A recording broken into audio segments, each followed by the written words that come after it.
स्वतंत्रता मिलती है तो स्वतंत्रता तो 47 में मिलती है, लेकिन संविधान के निर्माण का काम 1 साल पहले शुरू हो जाता है। क्योंकि इतने बड़े भूभाग में शासन चलाने के लिए क्या नियम होंगे, सरकार कैसे बनेगी, नागरिकों को क्या अधिकार रहेंगे, क्या अभी तक अंग्रेजों ने जिस तरीके से शोषण करते हुए शासन चलाया था क्या उसी प्रकार का कानून यहां पर रहेगा? हमारा संविधान, हमारे बुद्धिजीवी लोग समझते हैं कि नहीं, जिस कठिनाइयों से हमारे लोगों ने अपनी जिंदगी गुजारी है, आने वाली पीढ़ी को उस कठिनाई का सामना न करना पड़े, इसलिए संविधान में उन सभी गुणों को शामिल करती है जिससे भारत के प्रत्येक नागरिक का सर्वांगीण विकास किया जा सके। तो संविधान की मांग से शुरुआत करते हैं कि पहली बार 1934 में वामपंथी आंदोलन के नेता एम.एन. राय के द्वारा संविधान सभा की मांग उठाई जाती है। 1935 में कांग्रेस द्वारा पहली बार औपचारिक रूप से संविधान की मांग उठाई जाती है और 1940 के अगस्त प्रस्ताव के माध्यम से ब्रिटिश सरकार उस मांग को स्वीकार करती है। मतलब 1934 में पहली बार विचार जन्म लेता है कि हम लोग हमारे देश का कानून बनाएंगे। ब्रिटेन की पार्लियामेंट कानून बनाकर यहां नहीं भेजेगी, उसे पहली बार 1935 में कांग्रेस ब्रिटेन की सरकार के सामने रखती है। ब्रिटेन की सरकार इस मांग को 5 साल के बाद अगस्त प्रस्ताव के रूप में 1940 में स्वीकार करती है। लेकिन संविधान सभा का गठन 1940 में नहीं होता, बल्कि 1942 में कैबिनेट मिशन के द्वारा 2 संविधान सभा मुस्लिम लीग की मांग को अस्वीकार करने के बाद मामला खिसका चला जाता है और कैबिनेट मिशन जो 1946 में आता है वो फाइनली भारत को आदेश या भारत के बुद्धिजीवी और राजनीतिक दलों से विनती करता है कि आप अपने देश के कानून बनाने की प्रक्रिया प्रारंभ करिए, अर्थात संविधान निर्माण प्रारंभ कर दीजिए।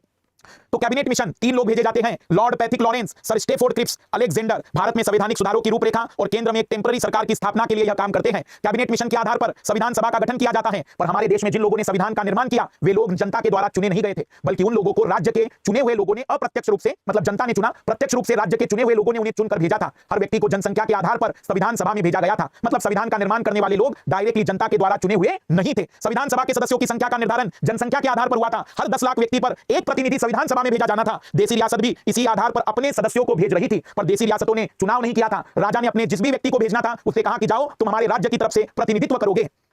संविधान सभा का पहला गठन योजना के आधार पर दिसंबर 1946 में प्रांतीय विधायिकाओं से चुनाव करके 1946 में प्रांतीय विधायिकाओं का चुनाव हो गया, राज्यों में सरकार बन गई। कांग्रेस को लगभग 70% सीटें प्रांत की विधायिकाओं में मिली, उन्हीं से फिर यहां केंद्रीय विधायिका में संविधान सभा में जो सदस्य भेजे जाने थे वो यही से भेजे गए। कमजोर स्थिति देखकर मुस्लिम लीग का संविधान सभा के बहिष्कार का निर्णय। अचानक मुस्लिम लीग को लगा कि अभी तक हमें लग रहा था कि हम भी अपने बहुत बड़ी संख्या में प्रतिनिधि भेजेंगे, लेकिन 70% सीटों पर कांग्रेस की विजय को देखते हुए मुस्लिम लीग ने डायरेक्ट एक्शन, सीधा एक्शन लेने का निर्णय लिया। संविधान सभा प्रत्यक्ष रूप से जनता द्वारा निर्वाचित नहीं थी। Point to be noted milord, प्रांतीय विधायिकाओं द्वारा संविधान सभा के सदस्यों का संविधान सभा में कुल 389 मेंबर थे। 1947 के अधिनियम के अनुसार मुस्लिम लीग के सदस्य संविधान सभा से बाहर हो गए, क्योंकि 1947 में फाइनली ब्रिटेन को भारत का भूभाग 2 भागों में बांटना पड़ा, एक भारत और दूसरा पाकिस्तान। तो संविधान सभा के बहुत सारे मेंबर चले गए जो खास करके मुस्लिम लीग के थे। फाइनली अंतिम रूप से संविधान सभा में अब 324 लोग बच गए।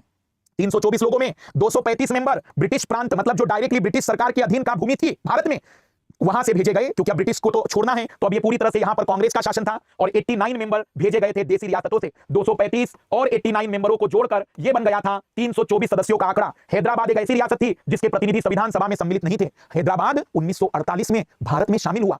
आजादी के समय हैदराबाद अपने आप को एक अलग देश बनाने के लिए बहुत ज्यादा ही आतुर था। अंतिम रूप में 1948 में हैदराबाद भारत में शामिल होता है। इस समय गोवा भी भारत के डायरेक्ट कंट्रोल में नहीं था, पुर्तगालियों के पास था। वह 1961 में भारत के अंतर्गत आएगा और अंतिम रूप में 1974 में सिक्किम जैसा जो सिक्किम का राजशाही क्षेत्र था वह भारत में एक राज्य के रूप में शामिल होता है। तो 1948 में हैदराबाद शामिल होता है। तो हैदराबाद उस संविधान सभा में सम्मिलित नहीं था।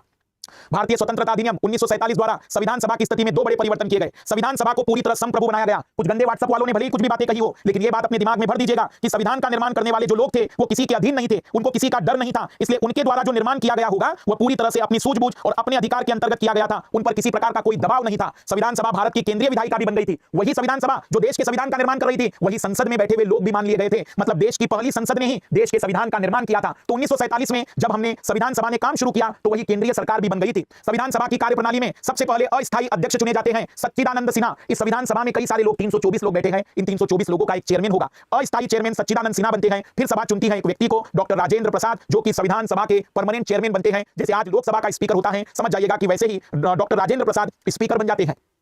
डॉक्टर एच.सी. मुखर्जी, वी.टी. कृष्णमाचारी सभा के 2 उपाध्यक्ष थे। दोनों महोदय के नाम याद रखिएगा। सभी जो बहुत ही सम्माननीय लोग हैं। ये संविधान सभा की कार्यप्रणाली का मूलतः उद्देश्य प्रस्ताव पर आधारित थी। 13 दिसंबर 1946 को पंडित जवाहरलाल नेहरू संविधान सभा में उद्देश्य प्रस्ताव जारी करते हैं। उद्देश्य प्रस्ताव क्या होता है? तो एक तरीके से संविधान सभा को सूचित किया जाता है कि महोदय, इस संविधान सभा का क्या काम है, यह संविधान सभा किस उद्देश्यों को लेकर यहां बैठी है और इस संविधान सभा का क्या दायित्व है। यह उद्देश्य प्रस्ताव 13 दिसंबर 1946 को पढ़ा जाता है। 22 जनवरी 1947 को इस उद्देश्य प्रस्ताव को स्वीकार किया जाता है। मतलब 22 जनवरी से अब संविधान निर्माण का काम शुरू हो जाता है। उद्देश्य प्रस्ताव ने आगे चलकर हमारे देश के संविधान में उद्देश्य का प्रिंबल का जगह ग्रहण किया। संविधान सभा में कई समितियां बनाई जाती है, क्योंकि संविधान का निर्माण कोई साधारण सी पॉलिटी की किताब लिखनी नहीं है, बल्कि देश के पूरे कार्यक्रम को या भावी भारत के निर्माण को हमें तय करने के लिए बहुत बेहतरीन कानूनों का निर्माण करना है। इसलिए अलग अलग समूह बनाए जाते हैं। हर समूह में एक अध्यक्ष होता है, इसलिए इन समूह को हम समितियों के नाम से जानेंगे। ऐसे तरीके से संविधान के निर्माण में कई समितियों का निर्माण किया जाता है।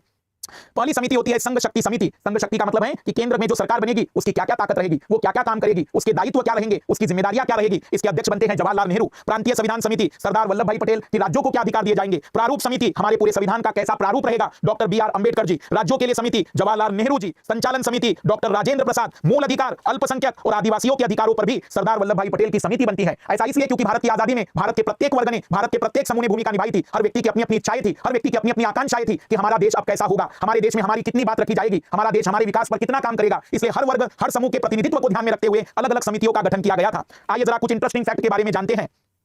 भारत का संविधान इतनी आसानी से नहीं बनाता महोदय, बहुत ही मेहनत की गई थी। और जिसे कई गंदे लोग कह देते हैं कॉपी पेस्ट वाला, उन लोगों के लिए आंकड़े अपने आप में बहुत बड़ी बात रखते हैं। क्योंकि संविधान निर्माण करने वाले बुद्धिजीवी वर्ग ने केवल भारत को इस नजरिए से नहीं देखा कि आज भारत के लिए क्या करना है, बल्कि इस नजरिए से भी देखा कि हमें भावी भारत कैसा बनाना है। किस नाम के लड़के से